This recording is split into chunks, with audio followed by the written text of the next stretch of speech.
right, well, you be seated there. It's good to see you here this morning. It's good to be here this morning in the house of the Lord. Let me share, first of all, some prayer requests with you. We'll have a word of prayer together. Then I've got a few announcements I want to get to you before Benny Clark comes to teach for us, and we're looking forward to that. Continue to be in prayer for Patty. Patty has a test on Wednesday of this week, and be a week or so after that. She's got a doctor's appointment, no doubt get results from then, but you be praying for her, if you would. That test will be on Wednesday of this week. Continue to pray for Denny Roebuck.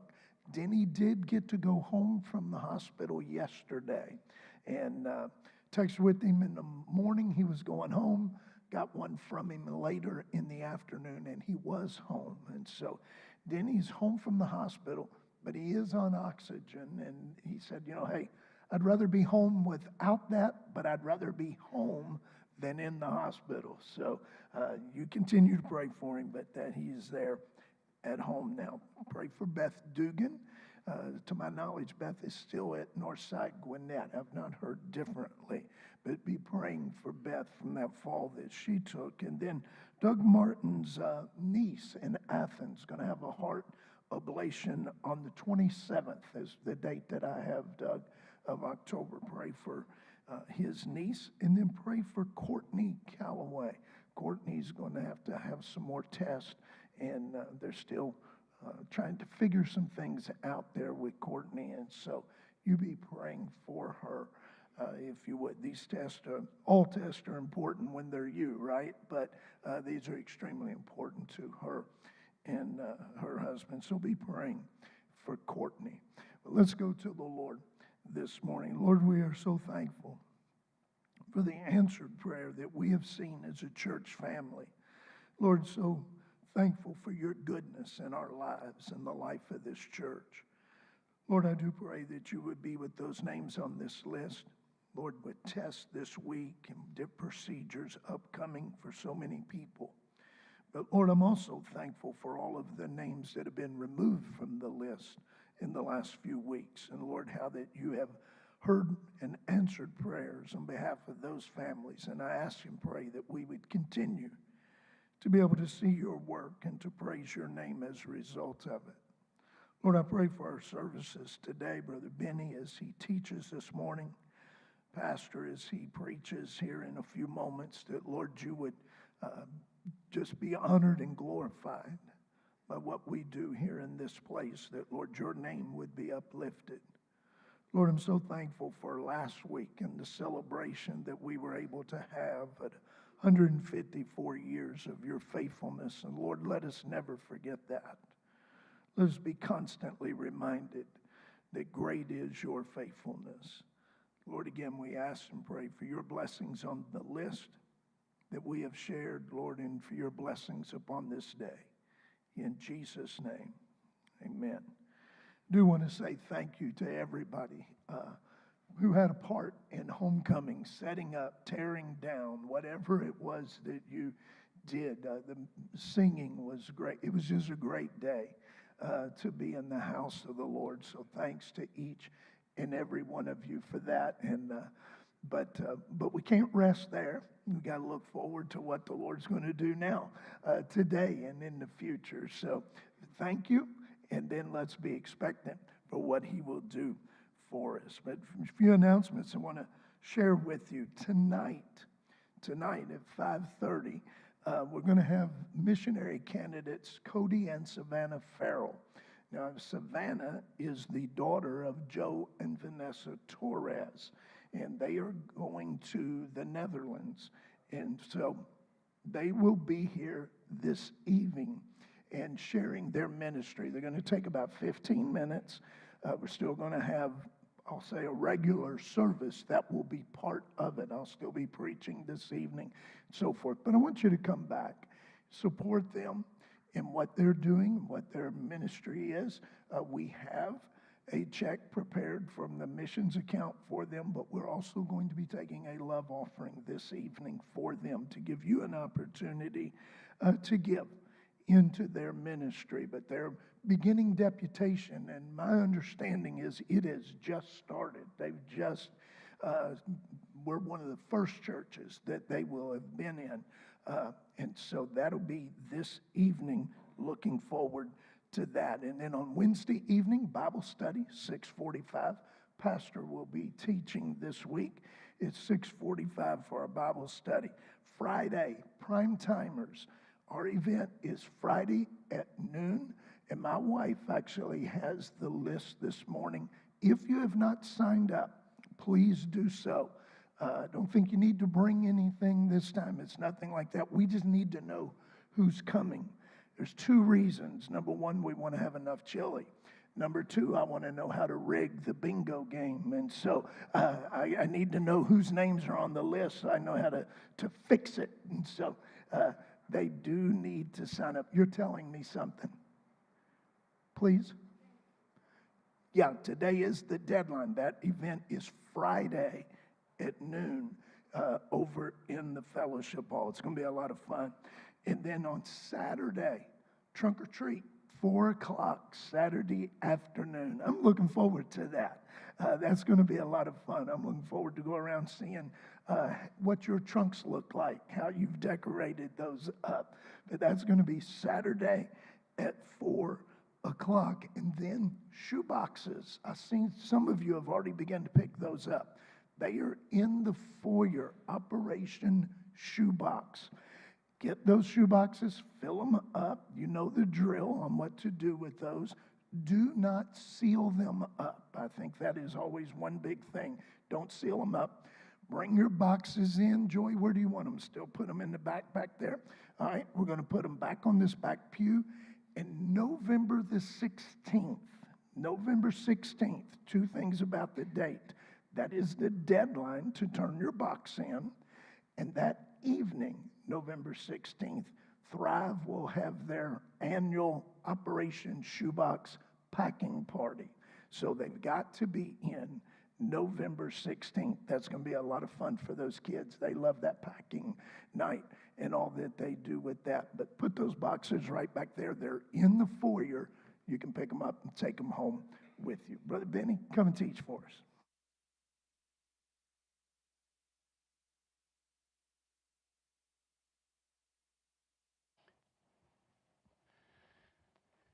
Good morning.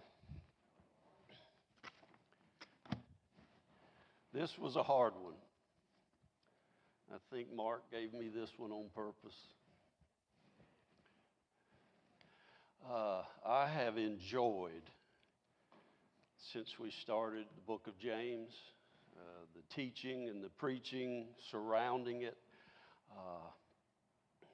the topics and the comments. They've been very interesting. James is as close as we get in the New Testament to having a New Testament book of Proverbs. It's just rapid fire. He'll change topics. He'll throw this in. He'll throw that in. To me, it reminds me of a New Testament version of Proverbs. But I just want to say, as I was studying this, I've been thinking about, and I know there's plenty of people in here going through things that aren't brought up or aren't on the list, but the hardships, sickness, challenges. As I was reading about ancient Israel, the Jewish people, what they went through, I was reading in Isaiah. Do you have those, Isaiah 7? And talking about Israel as their captivity and all, I want to read you 4 translations of Isaiah 7 and 9. As whatever you're going through, take this to heart as Isaiah is telling this to the nation of Israel. If you don't stand firm in all your faith, you won't stand at all. If your faith is not strong, you will not have strength enough to last. If you want me to protect you, this is God talking, you must learn to believe what I say.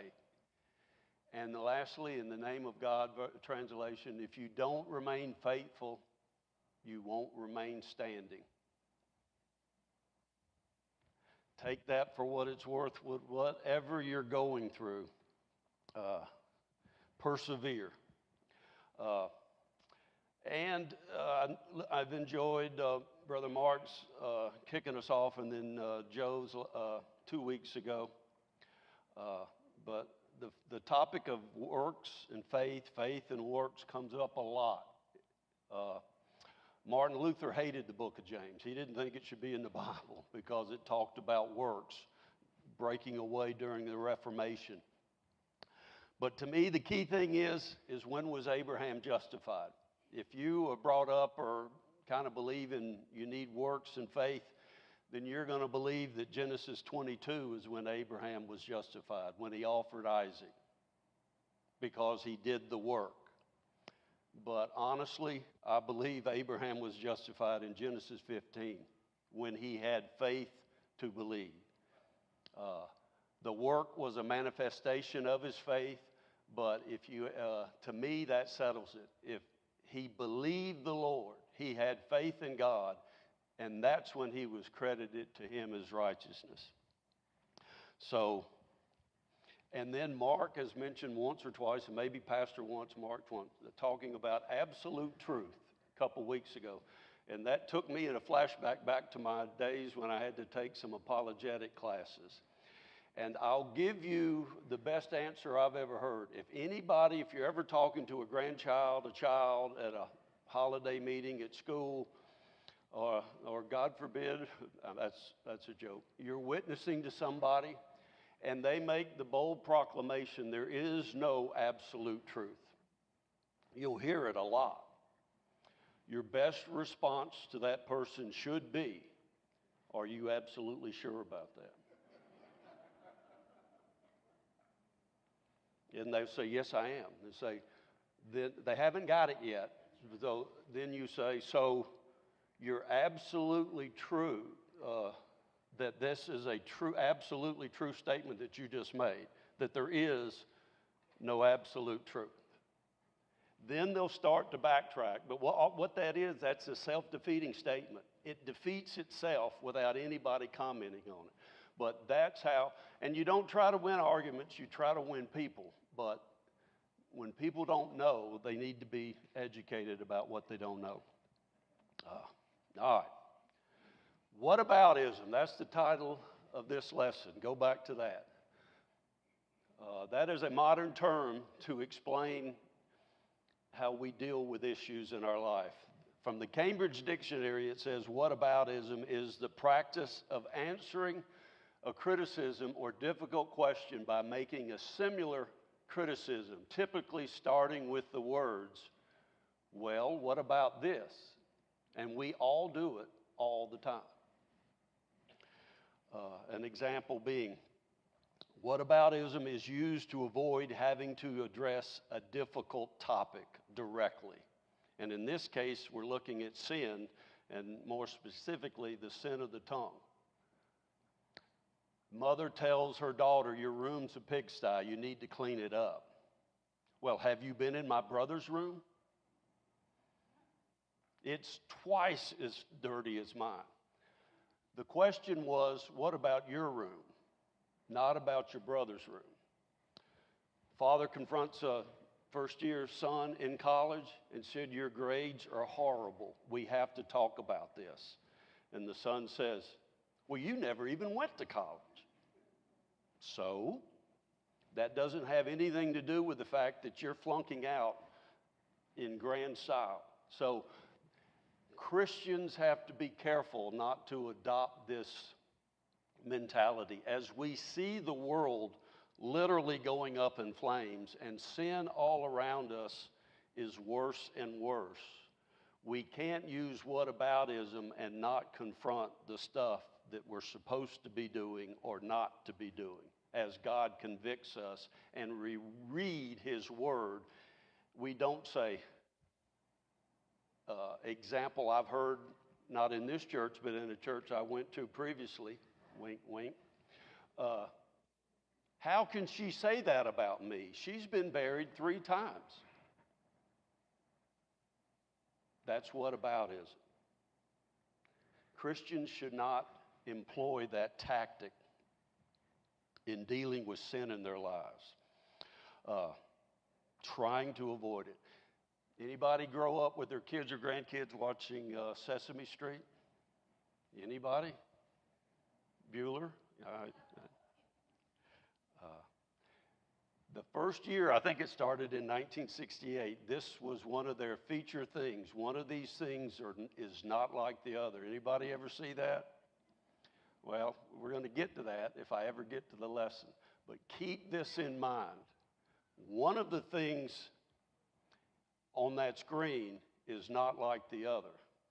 And you're going to see a couple sins grouped in a list of sins that Paul lays out. And into our mind, because of whataboutism, we'll go, so? We can't do that. In James chapter 3, the chapter I was given, it basically breaks down into three parts. The first part is a warning to teachers and preachers. Then B, dealing with the sins of the tongue. And all three of these dovetail together. They're woven together. Then, contrasting earthly wisdom and heavenly wisdom. We use or employ or try to employ with God earthly wisdom to combat our whataboutism and our sins that we just honestly refuse to deal with. When we moved in our house we just sold, my father-in-law developed all this land, and there was a road that turned to the right before you got to our house, and then his house was further down. And he had 6 lots left, and he didn't want to sell those. He didn't want to look at neighbors. He just wanted to look at the birds and the trees, so they were undeveloped. So as people bought the lots, as they came in, they turned to the right, they moved in there. But they lived there for years, and there was never anybody down past that stop sign. So they just come out of that. They never looked at the stop sign. They just turned left and went on their merry way. And then as houses were built, you see people having to stop and avoid them because they trained themselves to disregard the stop sign. That's what we've done with these little, I'm reading a fascinating book. I'm not going to give you the name of it yet, but it talks about Christians, how we program ourselves to accept and have acceptable sins in our life. And gossip is one of them. Judgmentalism is one of them. And he gives a fascinating list of verses to prove his point. And one of them is just plain old irritability. If you are one of those guys, I had a boss that when you would go to knock on his door, his assistant would say, "This is probably not a good time to go in." It's a sin for a Christian to be irritable. But we run past that stop sign every day. So let's look at this. James chapter 3, verse 1. And Bill, Joe, why in the world do we do this? Look what, and this is tied into the tongue, and we'll get to it in a minute. Look at 3 or 4 different translations of James chapter 3, verse 1.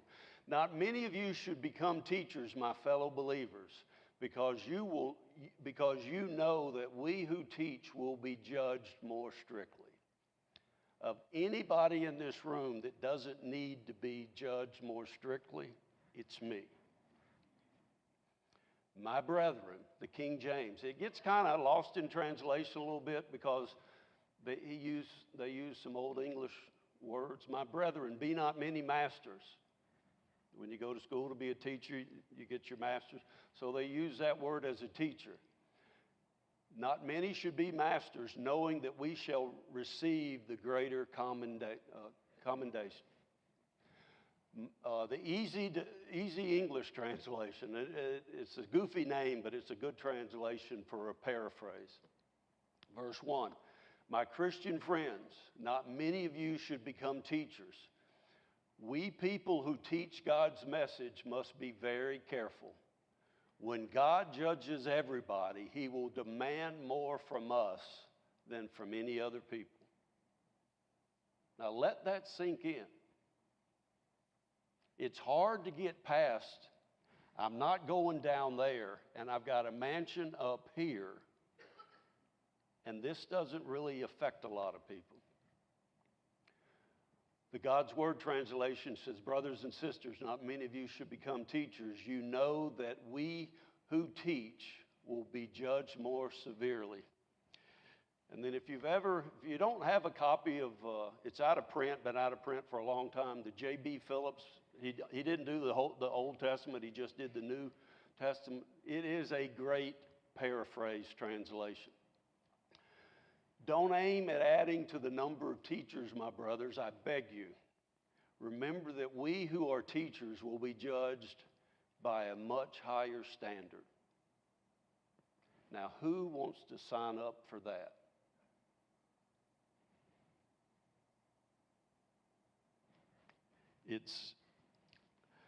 And I'm going to have to explain this. Anybody watch or not ashamed to admit they watch James Bond movies? My favorite is License to Kill. Timothy Dalton. He only did 2, but I think he was the best. Nobody likes him. Everybody says Sean Connery. But as we move into James chapter 3 with the charge given to preachers and teachers, and then what's required of them to do what they're asked to do is use the most deadly part of their body. They have a license to preach. You got the next one, Brandon?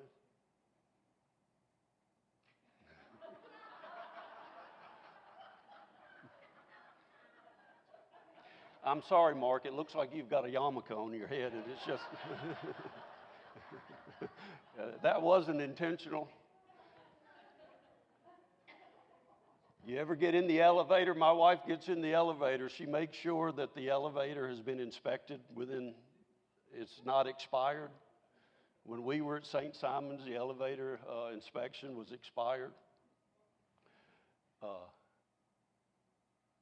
We give policemen a license to kill. They are authorized on our behalf, if they have to take somebody's life.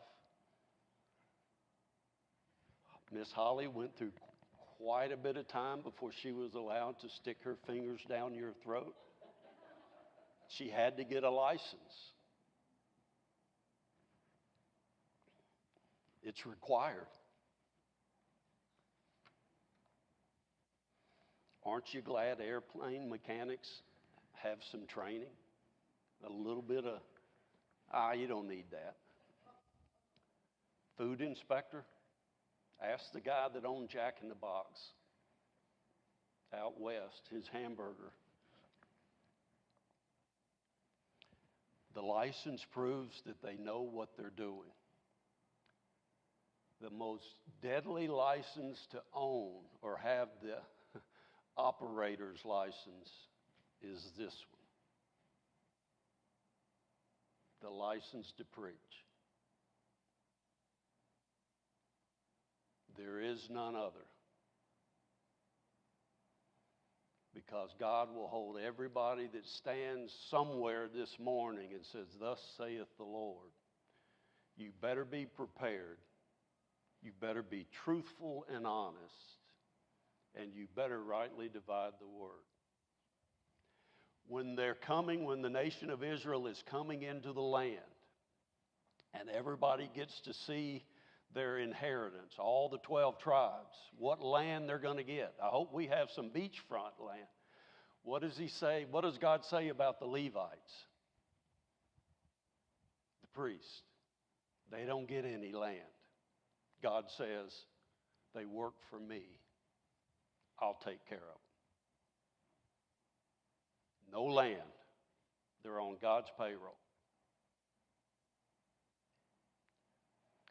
And we have to, and the given trade is we don't do sign language. We use our mouth, and it's the one device that God says, you better be careful with it. And he says it to all of us, but more especially to teachers and preachers. It is a deadly weapon. acceptable sins. I've told you about that. I'm going to give you one little example. Galatians 2.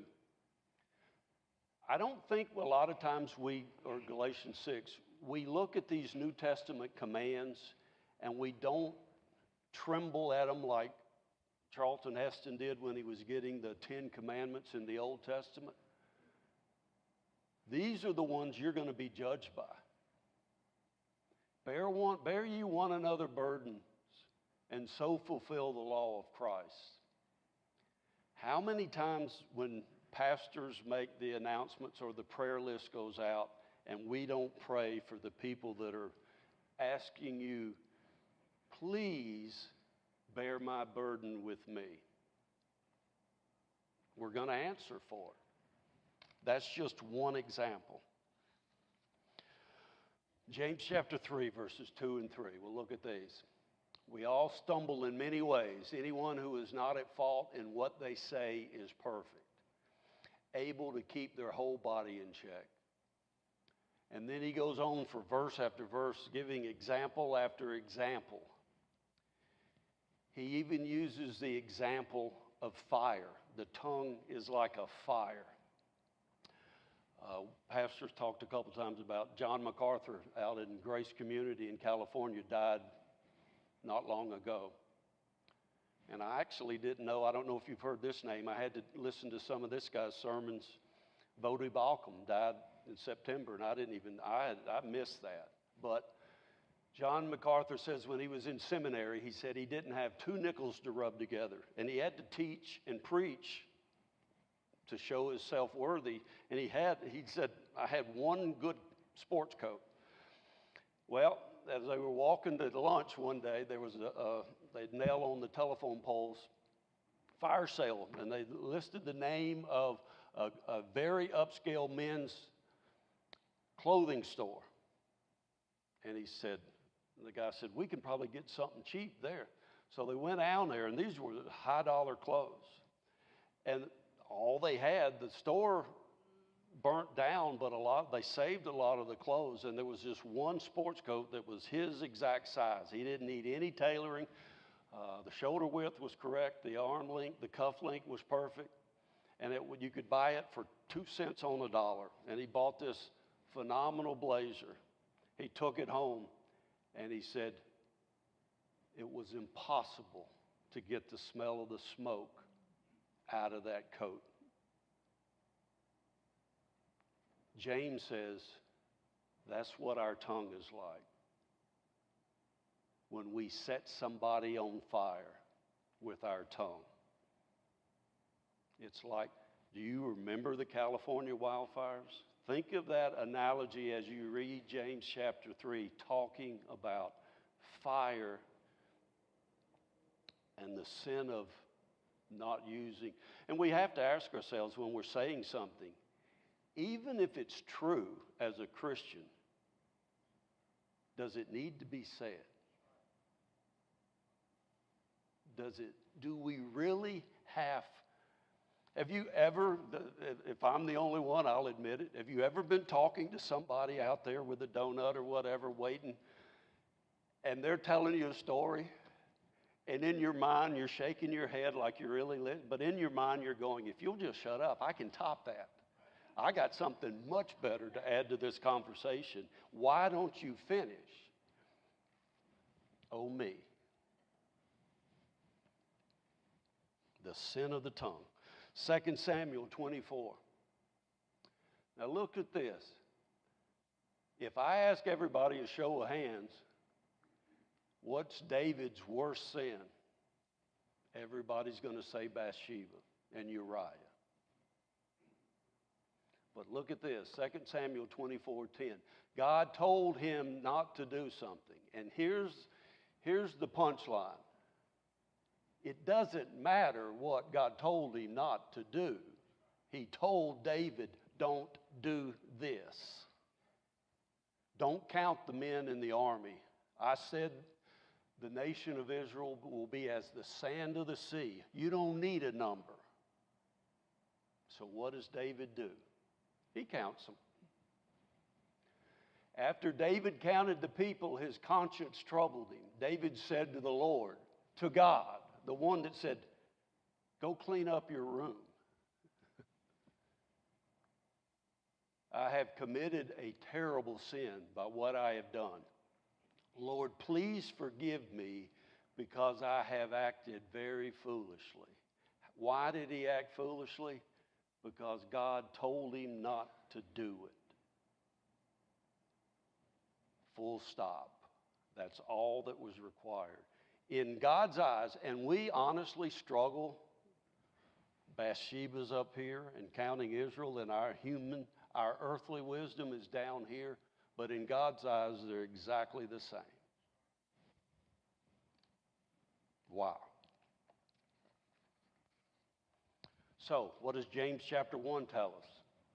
Throughout this book, James has been telling everybody, guard your tongue, watch what you say. My dear brothers and sisters, take note of this. Everyone should be quick to listen, slow to speak, and slow to become angry. That's why he gave us 2 ears and 1 mouth. Those who consider themselves religious and yet do not keep a tight rein on their tongue deceive themselves. Oh my goodness. And then James says, and you really need to work on this. No, he says, and their religion is worthless. And I want to, as the reason we looked at that box in Sesame Street, I want to read you some passages, and I want you to take note what sins of the tongue, gossip, and slander are listed with. If that doesn't drive home a point about how serious God is, oh, there she goes again. She's on the prayer list every week. You know, we can't stop making these stupid comments. 2 Timothy chapter 3, verses 1 through 5. This is just some of the sins. That's 4 and 5. You got 1 and 2? There you go. But mark this, talking about the last days. There will be terrible times in the last days. People will be lovers of themselves, lovers of money, boastful. That's talking about yourself. Prideful. Most people that are prideful will tell you about it. Abusive, disobedient to their parents, ungrateful, unholy, without love, unforgiving. Oh my goodness. Slanderous. That mouth, without self-control, brutal, not lovers of the good, treacherous, rash, conceited, lovers of pleasure rather than lovers of God, having a form of godliness but denying its power. Do you really, in that list of don't do these things, do we really want to be slanderous with our tongue and repeat gossip? Go to Romans chapter 1. It gets worse. Now, this is what many people consider as vile and disgusting sin as ever mentioned in the Bible, homosexuality. Because of this, God gave them over to shameful lust. Even their women exchanged natural sexual relations for unnatural ones. In the same way, men also abandoned natural relations with women and were inflamed with lust for one another. Men committing shameful acts with other men and received themselves the due penalty for their error. Furthermore, just as they did not think it worthwhile to retain the knowledge of God, this is a sad comment, so God gave them over to a depraved mind. That is exactly what you see in the news every day. When a woman can burn up her 3 kids because it limited her time to go out with her friends, that person God has given over to their lust and evil and sin. He's seen enough, and he has given them over. They have become filled with every kind of wickedness, evil, greed, and depravity. They are full of envy, murder, strife, deceit, and malice. They are gossips. Did you hear this about? I knew they'd never last. What a list of sins and people to be associated with. My grandmother, when I was young, 12, starting to have freedom and do things with friends, when I was invited to go to a friend to a movie, and I was raised Pentecostal. If you haven't been in a Pentecostal home, the basic guideline is if it's fun, you can't do it. You don't have to go into the dancing. If you think you're going to enjoy it, I'd rather you not go do it. But my grandmother, when I was invited to a movie, she said, turn around and look at the people that come out of that movie. They chose to do the exact same thing you did.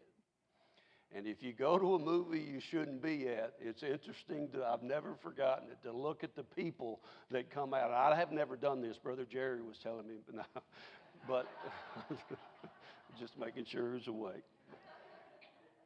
But with murder and all these vile sins, Paul says, I'm going to throw people that gossip and slanderers in that also.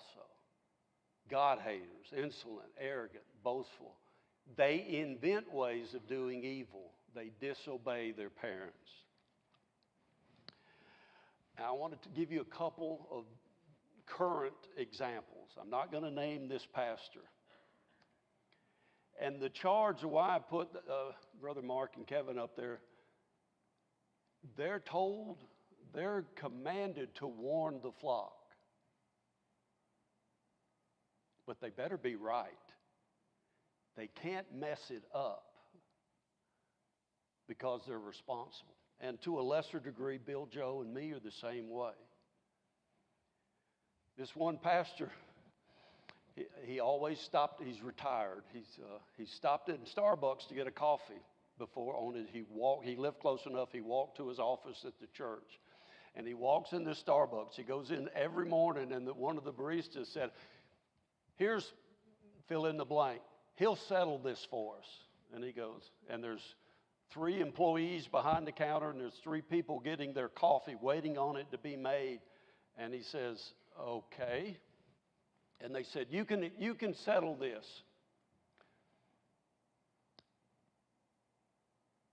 What do you have to say about Joel Osteen? And he's standing there. And he takes a second, he nods his head like Brother Mark's doing, and he says to all those people listening, he says, he has a wonderful smile. Took his coffee and left. Now, there's going to be half the people in here that said he should have informed them that he didn't like Joel Osteen. I get that. And there's another side that says, be careful what you say. And that's the tightrope they have to walk every time they stand right here. When they name a name. Same man. I won't tell you who it is, but I will tell you what happened to him. He had a lady, wonderful lady, said, very faithful member of church, come up to him and said, I need some advice. I've been invited to my granddaughter's wedding, and I don't know if I should go. And he said, why would you not want to go? Well, she's marrying another girl.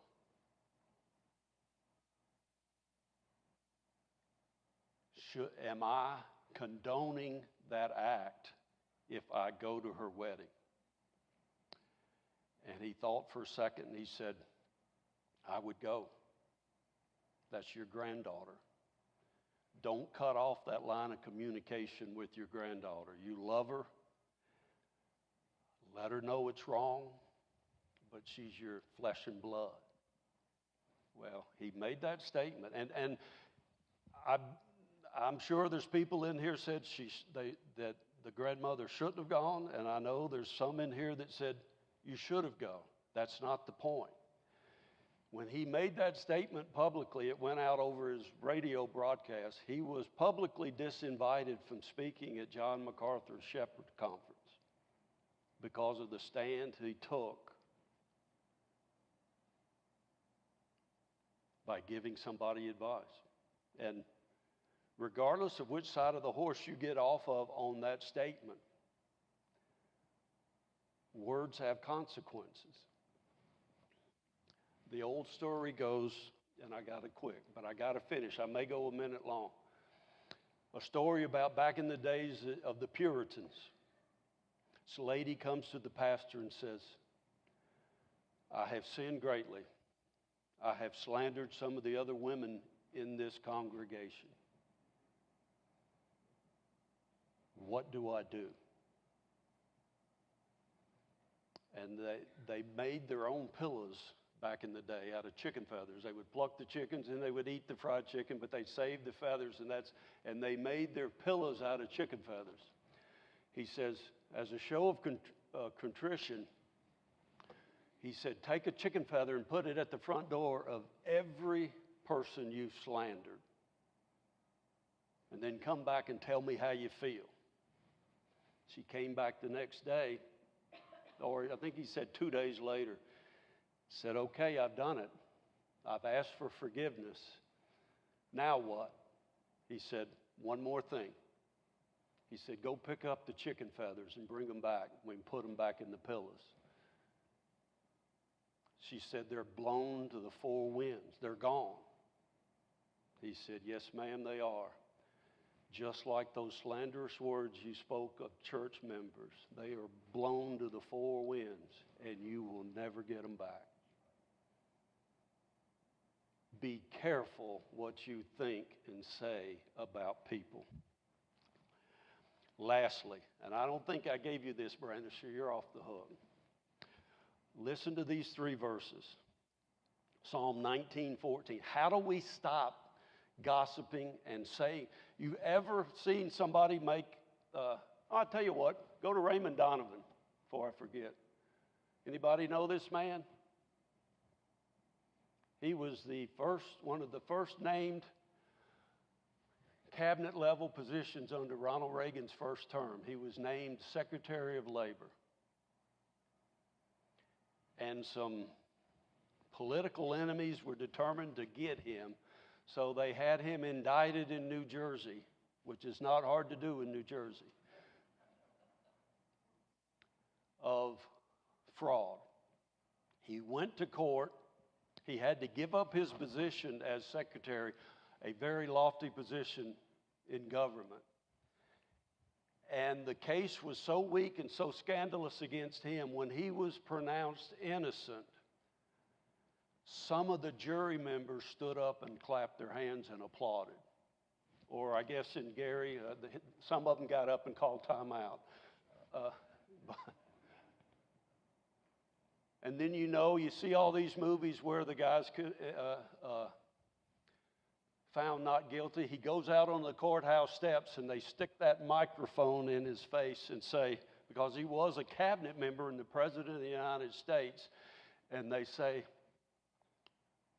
well, congratulations, what are you going to do now? And Raymond Donovan looked in the camera and said, what, can you tell me what office I go to get my reputation back? Be careful what we say. Do I have to say what I'm thinking? But listen to Psalms 19, verse 14. That won't be up on the board. I thought of this late last night or early this morning. I don't remember. May these words of my mouth and the meditation of my heart be pleasing in your sight. If you let gossip and evil words get in your heart, they will come out. One day, if you take them to heart and take it as what you own that statement, They will come out. You ever seen anybody that gets fired from their job? They make some ridiculously stupid statement about somebody and they say, "That's not who I am." You said it. If you let those words get in your heart, I'll assure you they will come out. Ephesians 4:29, let no harmful words come from your mouth. Matthew 12:36. This is coming out of the mouth of the person that you're going to stand and I'm going to stand in front of on the day of judgment. Jesus said, "But I tell you that everyone will have to give an account on the day of judgment for every idle or empty word they have ever spoken." Everyone. Matthew 12:34, the second part of that verse. Jesus said, for out of the abundance of the heart, your mouth will speak. I don't care if it's gossip, if it is true, if it gets in your heart, you will say it. God bless you. Have a good day.